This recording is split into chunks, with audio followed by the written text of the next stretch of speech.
1991년 미국 애리조나 사막의 황량한 지평선 한가운데 기적과도 같은 건축물이 우뚝 솟아올랐습니다. 거대한 유리와 철골로 뒤덮인 초대형 돔이 그 웅장한 모습을 드러냈고 사람들은 그것을 바이오스피어이라고 명명했습니다. 이는 단순한 건축물이 아니었습니다. 지구 생태계의 모든 것을 복제하여 만든 인류 최초의 인공지구였으며 그 자체로 인류의 과학기술과 상상력의 정점을 상징했습니다.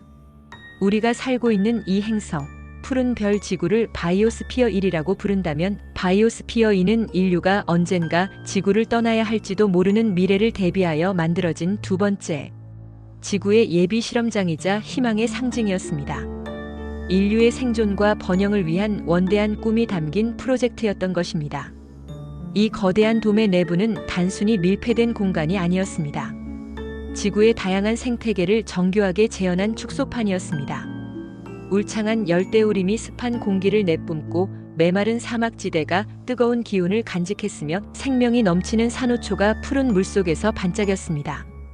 드넓은 초원은 생물들의 보금자리가 되었고 심지어 망그로브 숲과 작은 인공 해양까지 조성되었습니다.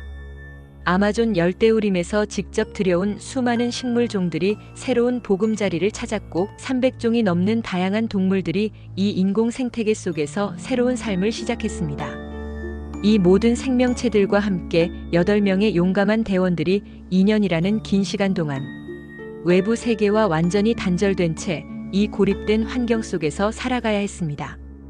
이 프로젝트는 단순한 단기 실험이 아니었습니다.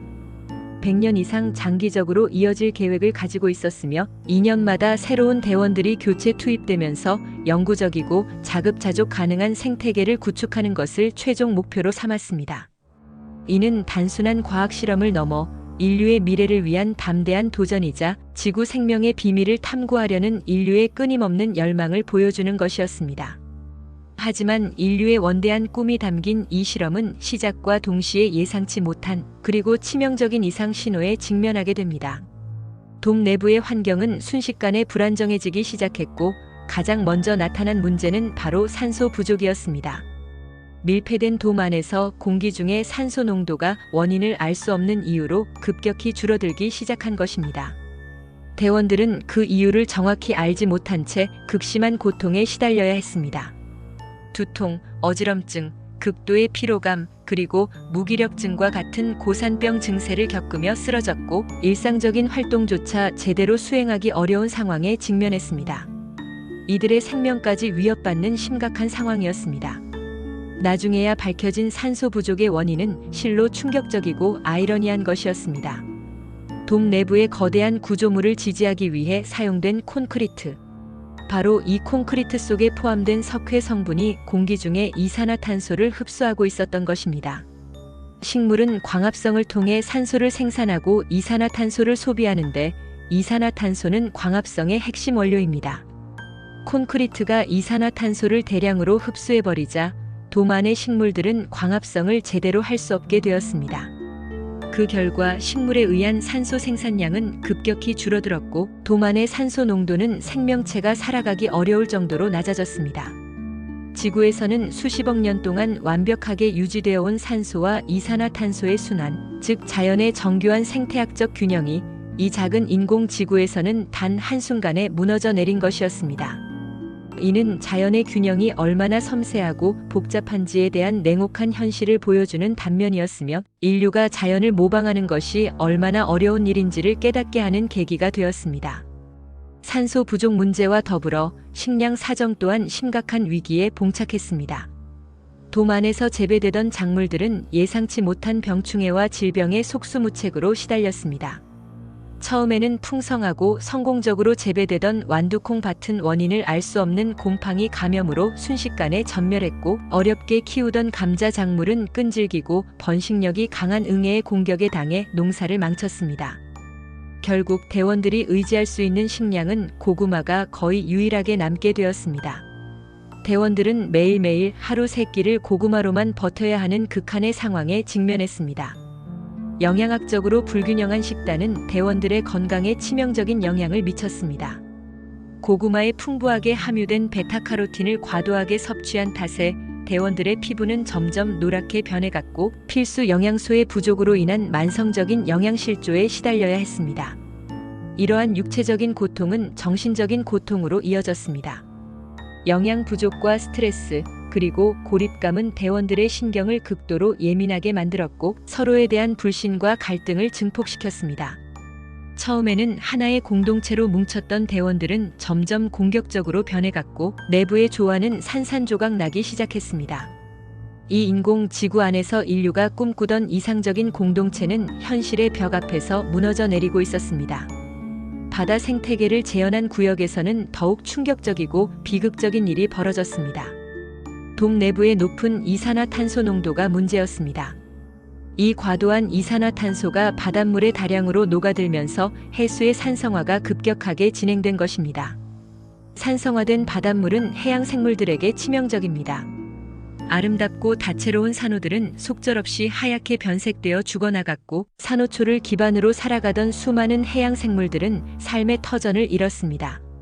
그 결과 생명으로 가득했던 산호초 생태계는 단 몇 달 만에 생명 없는 폐허로 변해버렸습니다. 작은 지구의 바다는 순식간에 죽음의 바다가 되어버린 것입니다. 이는 지구 온난화와 해양 산성화가 현실 세계에서 초래할 결과를 미리 보여주는 섬뜩한 예고편과 같았습니다. 바이오스피어 2의 돔 안은 점점 어둠과 절망으로 잠식되어 갔습니다. 돔 밖의 세상은 여전히 밝고 활기 넘쳤지만 그 안의 대원들은 식량 부족, 산소 부족이라는 생존의 위협과 끊임없는 육체적 노동에 시달려야 했습니다. 처음에는 인류의 꿈과 희망을 품고 시작된 이 프로젝트는 대원들 사이의 갈등을 심화시키는 주된 요인이 되었습니다.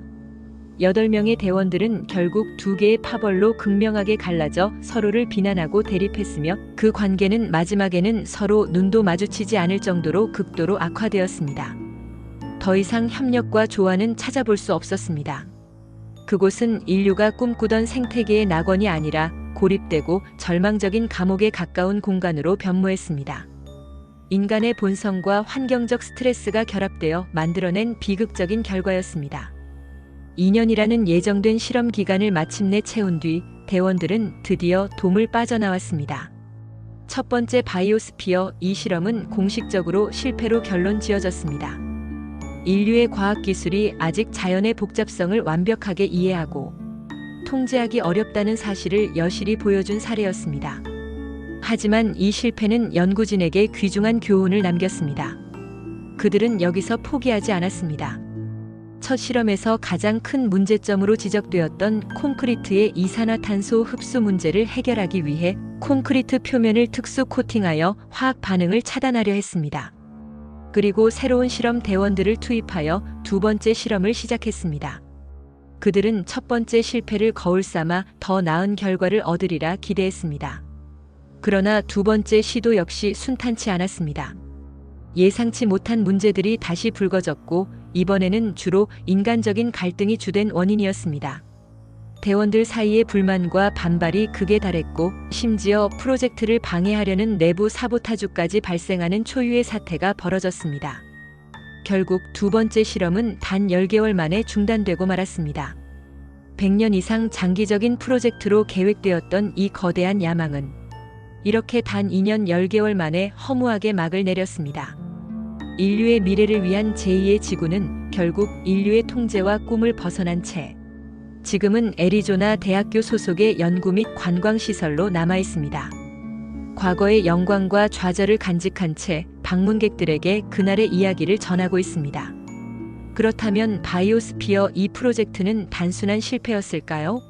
분명히 인류가 완벽한 폐쇄, 생태계를 만들고자 했던 원대한 꿈은 현실의 벽 앞에서 무너졌습니다. 기술적인 한계와 예측 불가능한 자연의 복잡성은 인류의 오만함을 일깨우는 계기가 되었습니다. 하지만 동시에 우리는 이 실패 속에서 너무나도 중요하고 값진 교훈을 얻었습니다. 이 실험은 인류에게 지구를 벗어나 새로운 행성에서 살아가는 것이 얼마나 어렵고 우리의 푸른 별 지구가 얼마나 정교하고 위대한 생태학적 균형 위에 서 있는지를 처절하게 깨닫게 해주었습니다. 작은 인공 생태계 하나조차 완벽하게 유지하고 통제하기 어려웠던 경험은 우리가 매일 숨쉬고 살아가는 지구의 소중함과 취약성을 다시 한번 일깨워주는 강력한 메시지가 되었습니다. 인류는 지구의 생명 유지 시스템이 얼마나 경이로운 것인지, 그리고 우리가 이 시스템에 얼마나 깊이 의존하고 있는지를 바이오스피어 2를 통해 배웠습니다. 제2의 지구는 결국 인류의 손에서 살아남지 못했습니다. 그렇다면 우리는 이 우주에서 유일하게 생명을 품은 단 하나뿐인 우리의 지구를 지켜낼 준비가 되어 있을까요? 바이오스피어 2의 이야기는 우리에게 질문을 던집니다. 우리가 사는 지구의 미래는 과연 어떤 모습일까요? 그리고 그 미래를 위해 우리는 무엇을 해야 할까요? 인류는 바이오스피어 2의 실패를 통해 겸손함을 배우고 지구 보존의 중요성을 깊이 인식하게 되었습니다. 이제는 단순한 지식을 넘어 실천을 통해 지구의 지속 가능한 미래를 만들어 나갈 때입니다. 이 교훈은 인류가 나아가야 할 길을 명확히 제시합니다. 우리는 지구와 공생하는 지혜를 찾아야 하며 그 어떤 과학 기술로도 대체할 수 없는 지구의 가치를 깨달아야 합니다. 바이오스피어 2는 단순한 실패가 아니라 인류가 지구의 진정한 의미를 깨닫게 된 위대한 경험이었습니다. 이 이야기는 계속해서 우리에게 지구의 중요성을 상기시킬 것입니다. 이제 우리는 우리의 유일한 보금자리인 지구를 사랑하고 보호해야 할 책임이 있습니다. 그것이 바로 바이오스피어 2가 우리에게 남긴 가장 중요한 메시지입니다.